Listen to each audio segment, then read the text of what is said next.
Буга чейин ошо дин иштерине кийлигишпегенден кийин муфтият тармагында эмне болуп жатканына көп деле көңүл бурган эмес экенбиз.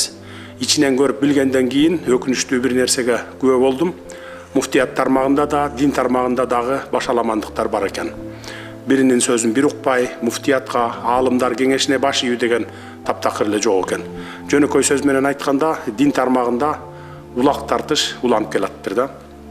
Өзүңүздөр билгендей, 2010 жылдан 20 жылга чейин дагы мамлекеттик бийликти башкаруу бутактарында улак тартыш болуп келген эле. Анын кесепетинен мамлекетибиз чачырап кете баштаганын өзүңүздөр жакшы билесиздер. 2020 жылы баш мыйзамды өзгөртүп, бардык мыйзамдарды ага дал келтирип, бийлик түзүмүн иретке келтирип койдук элек. Анын натыйжасында көрдүңүздөр, дароо эле тартип орноп, мамлекетибиз өнүгүү жолуна түштү. Мына ушул сыяктуу эле дин тутуу эркиндиги боюнча мыйзамдарды да оңдоп, толуктап, түзөтүүлөрдү киргизүү менен муфтиятка жардам беришибиз керек экенин мен көзүм жетти.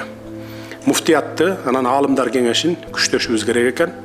Аалымдар кеңешинин тизмесин алып карасам, мечиттерде, интернет булактарда даават айткан күчтүү аалымдарыбыз жок экен.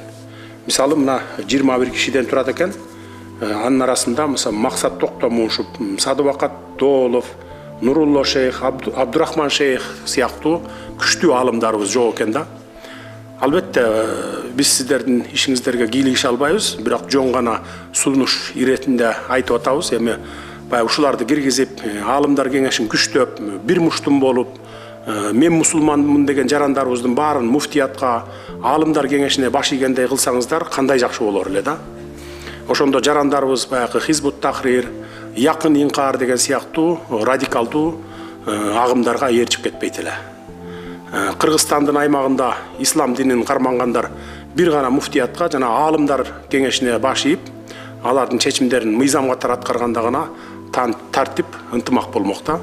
Ал эми ынтымак болбосо, ынтымагыңар болбосо эч кандай ийгилик жарата албасыңыздарды аны өзүңүздөр жакшы билесиздер.